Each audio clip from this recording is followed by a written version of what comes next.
Incest was practiced by ancient Egyptian royalty. Mothers married sons and brothers married sisters to keep the power and the money all in the family. Like their pharaonic ancestors, the British monarchy have a long history of incestuous inbreeding.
only a heartbeat away from the presidency, is actually a blood relation. He's President Bush's 9th cousin once removed. Cheney's cousin Barack Obama is also Bush's 11th cousin. President Lincoln was President Bush's 7th cousin 5 times removed. And Bush shared more than just a ballot with John Kerry. That's right, they're 9th cousins twice removed. Trace the family tree far enough, and you get Madonna, Celine Dion, and Tom Hanks. Christine, you've heard the adage politics makes strange bedfellows. Apparently politics also makes for strange relations. Thanks to the New England Historic Genealogical Society, we now know the presidential candidates are related to a host of famous and historic figures. In this primary campaign. I opposed this war in 2002. But do you know their relatives? Obama is distantly related to 6 presidents: George W. and George H.W. Bush, Gerald Ford, Lyndon Johnson, Harry S. Truman, and James Madison. Obama's family tree also includes Sir Winston Churchill and Civil War General Robert E. Lee. Thank you all. Thank you. She's also related to beatnik author Jack Kerouac and the wife of Prince Charles of England. John McCain's ancestry was more difficult to trace, but it's known he's the 6th cousin of First Lady Laura Bush.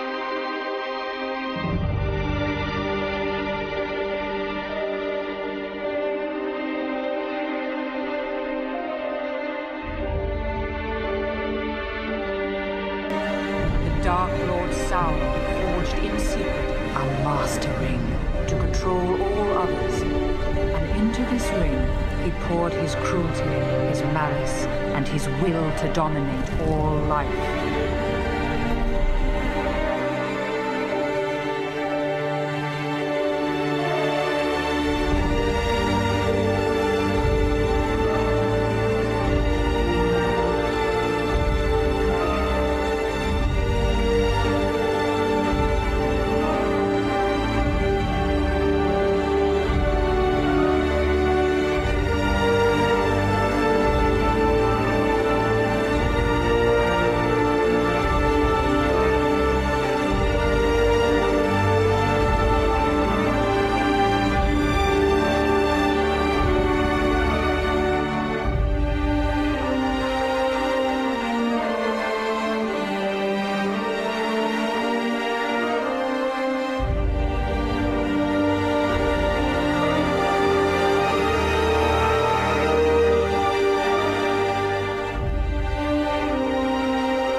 You helped our nation celebrate its bicentennial in 1976.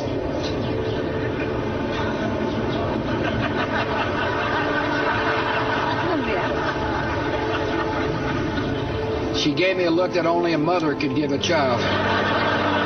She gave me a look that only a mother could give a child. Only a mother could give a child. Only a mother could give a child.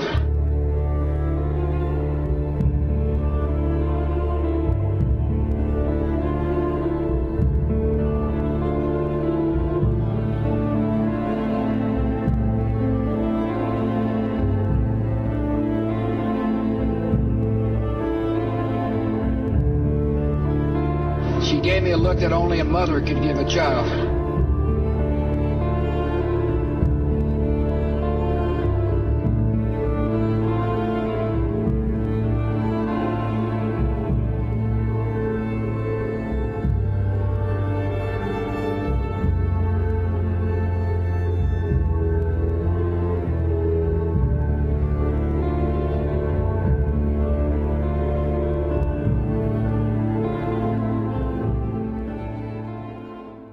Bush lineage has blood ties to a great number of former presidents.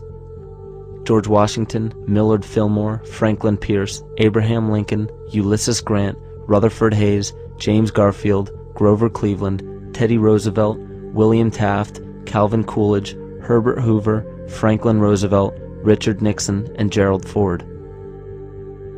Michael Tessarion points out in his work that Bush is closely related to every European monarch on and off the throne, and has kinship with every member of Britain's royal family. Bush's family tree can be documented as far back as the early 15th century. He has a direct descent from Henry III and from Henry VIII's sister Mary Tudor. He is also descended from Charles II of England. And we also find that George W. Bush is a direct descendant of Godfrey the Bullion. Godfrey was the first king of Jerusalem after he recaptured it from the Saracens, which was the name for the Islamic faith during the Middle Ages. It is interesting to note that the current occupation of the United States in the Middle East was re-established by the same family, George Bush Sr. in 1991, and again by George Bush Jr. in 2003. George Bush Jr. is then found to be a cousin to both opposing candidates of his 2 terms in office, Al Gore and John Kerry. Democratic President Barack Obama also has blood ties with George W. Bush, as well as Gerald Ford, Lyndon Johnson, Harry Truman, James Madison, and the British Prime Minister Sir Winston Churchill. On the opposing side of the 2008 presidential ballot, John McCain is descended from Robert the Bruce, King William I of Scotland, and also Godfrey the Bullion. These blood ties go on and are documented thoroughly through literature such as Burke's Peerage and other comparable books. The point of all of this is that we find not just the same people, but the same intent within the people who have held high positions of monarchy, dynasty, aristocracy, and democracy in the past and present, and they are all related by a physical and symbolic link.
Experience where I was deluged in the blinding white light of Lucifer. It felt like my brain was being parboiled in pure light. I cried out in agony and drove me to my knees. It hurt so badly. And I received the consciousness of Lucifer. I was illuminated. And this is what it means to become an illuminatus. It's just a Latin word for illuminated one. And what this means is that gradually something happens to your mind. It's like a satanic virus is introduced into your mind, and just like a computer virus, it begins to overwrite the human software of your brain with evil, with something that's a lack of compassion, a lack of mercy. You begin to look at human beings as if they were cattle or bugs. You begin to have just, it's hard for me to even talk about because I'm so ashamed. This is supposed to bring a quantum leap forward in consciousness and create a higher form of humanity, which is called Homo Noeticus. The new man was as far above human beings as you are above cats and dogs. I was already a witch high priest when I joined the lodge, and I had all these nice little familiar spirits and ascended masters, actually they were demons, whispering things in my ear. And so when I went through the rituals, I would say certain things that would sort of trip off a lever somewhere, and I would be shunted off the main line of masonry into a little side spur, so to speak, where all of a sudden I would be taught the deeper mysteries. And I would be, remember about the law of fives? Well, in Illuminism, you go through 5 stages. These are the 5 steps into the light.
what happens as a result of all of this is that these people are gradually brought into ever higher and higher levels of seduction.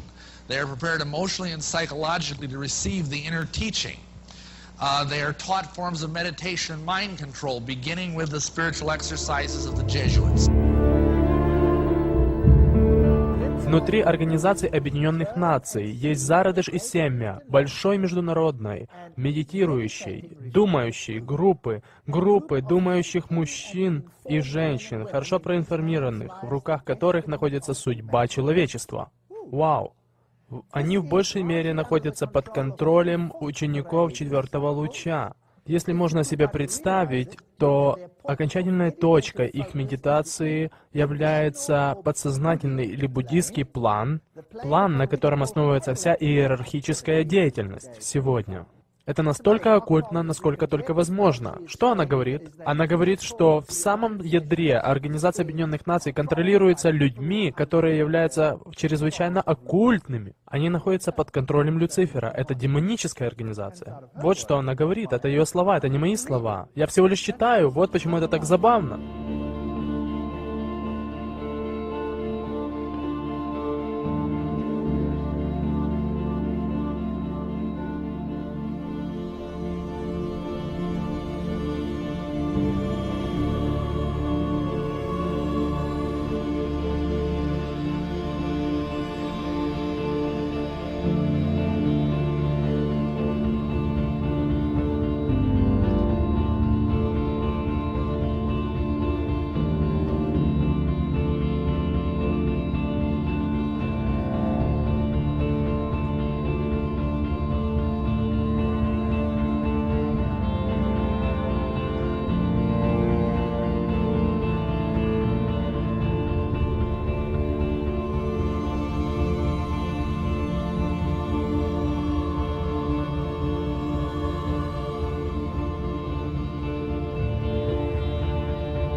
And especially at this level, I only slightly experienced it at level 4, it's almost like you're part of a giant organism. It's like your brain is just a cell of a larger brain. And the whole thing moves in unison. And it's sublimely malignant how perfectly this thing usually works, unless God intervenes. Amen?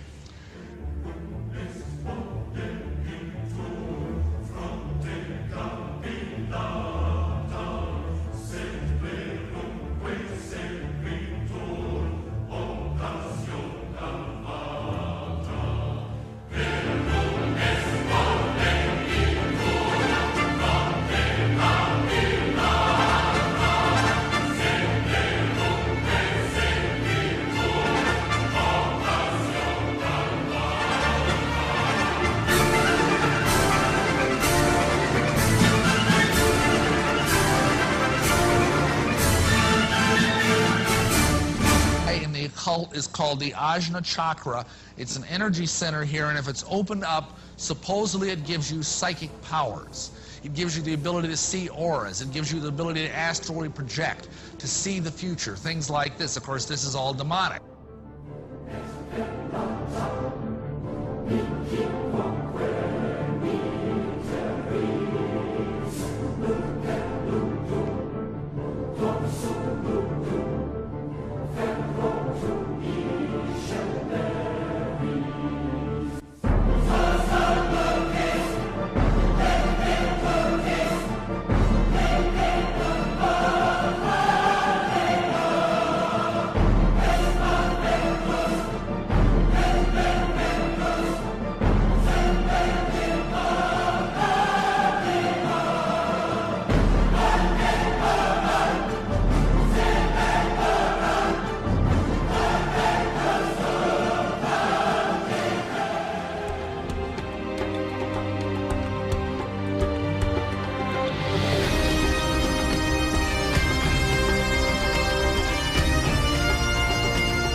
The Kabbalah is a collection of Jewish magical texts which were given to mankind via psychic communion with a fallen angel called Raziel. Raziel is one of a pantheon of so-called fallen angels who serve the light-bringer Lucifer. The Kabbalah describes the many angels and demons who inhabit the spiritual realm.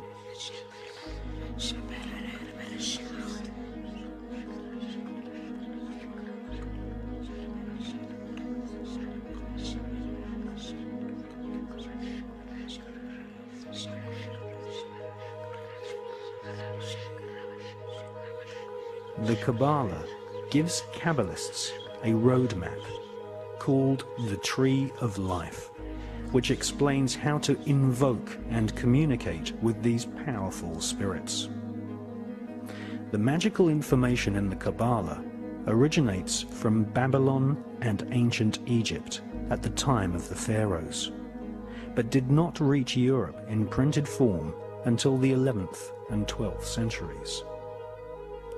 The sacred books of the Kabbalah are just a few thousand words long, but they contain complex descriptions of a spherical Earth, parallel universes, and the atomic nature of matter, ideas which have become common doctrine amongst modern physicists and astronomers. How could such complex information be contained in a group of ancient texts barely larger than an average magazine? The answer is that the Kabbalah is written in code. Codes are used to conceal multi-layered complex information which would later be studied by medieval alchemists. Sir Isaac Newton and many leading scientists studied the rich occult sciences within the Kabbalah. There was a time when mysticism, religion, alchemy, astronomy, and astrology were studied as one Kabbalistically based tradition. Interpret what we read, especially the Bible, and I'll tell you why. When I research these secret societies, and I research the Bible, and by the way, I'm a Christian, so if you're a Christian, don't think I'm knocking your religion. I'm not. I'm just telling you what I found. I have found that at the very heart and core of all these secret societies lurks the Kabbalah. The Kabbalah is the ancient Jewish mysticism. It is a method of encoding information through a system of mathematics and numbers. It is some of the most ancient knowledge that man has ever possessed and has been kept secret and given only to those who have proven themselves worthy through the process of initiation. Nobody knows where it comes from. I can tell you this, it was there long before the Jews came along. The Jews just took it and preserved it, and they passed it down, and it's used by everybody. Because it's at the heart and core of the secret knowledge, the metaphysics, the real science that none of us know anything about. These people that belong to the secret societies never dared to write down in any language what they knew, what it was that they were guarding, because then someone could steal it and then the secret would be out. So they devised secret systems of encoding the secrets of the ages, the knowledge, the hidden knowledge, the occult. Now, occult doesn't mean evil. It doesn't mean the devil. It doesn't mean Satan. Occult means hidden. It means hidden. That's all it means. So they took this knowledge and they made it occult through a system of encoding, encryption, one of which is mathematics, numbers. Another is architecture. Everybody wonder, why do they have a fraternal organization called the Freemasons? Aren't those the guys that build walls? You bet they do. But every wall they build contains the secrets that have been kept and maintained throughout the ages, and it's encoded in the architecture and in the measurements of the buildings and in the mathematical formulas used to derive the geometry, the shape, the length and breadth and height of rooms.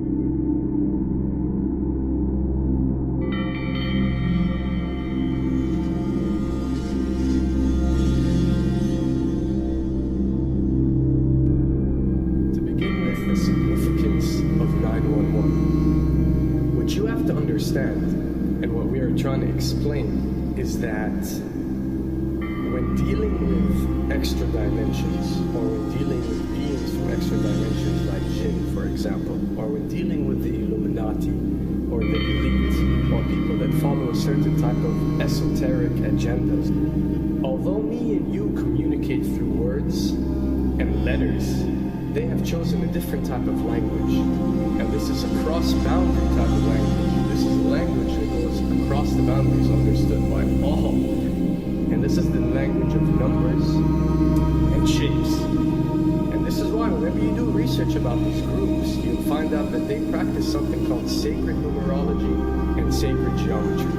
What does this mean? It means that each number is given a meaning. Each shape is given a meaning. A meaning is communicated whenever a shape is presented or a number is presented by these specific groups. I'm not talking about random people or random groups. We're talking about specific groups that follow this type of agenda. When numbers are used, it signifies a certain type of meaning. When shapes are used, the same is followed. So, in their definition, in a numerological sense, 10 is the Alpha and the Omega, or the God. 11 is a step above God. 101 is a step above God. 911 or 911 is the skipping of God. It is the ultimate challenge. It is going from number 9, which has a specific meaning, to number 11 without going through 10. It's skipping God. So it's no coincidence that this event that we call 911 today took place on 911. It is the ultimate challenge. So now that we understood what 911 means, what other practice do we do that deals with 911? Calling a number whenever you are in an emergency. Now, creating an institution that helps people whenever they are in need of help and whenever they are experiencing an emergency is fine. There's nothing against it. There's no religion, there's no logical person on earth that will tell you this is wrong. But when you understand how sinister these elite are and the way they work on a level that's way beyond what you think.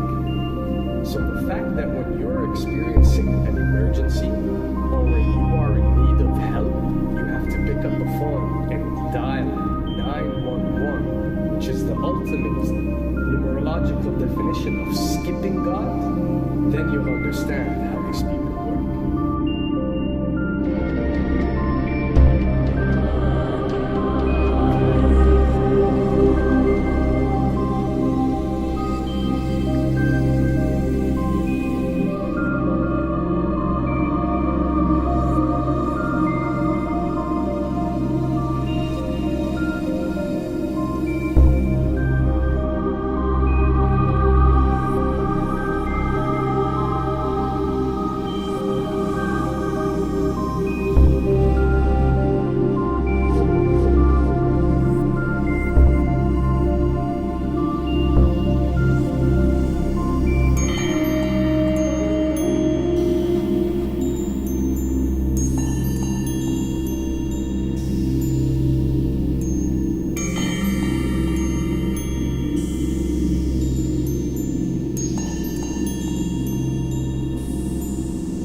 basta con la nozione di creazione, perché l'evoluzione presuppone la creazione degli esseri che si evolvono.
tajuk ke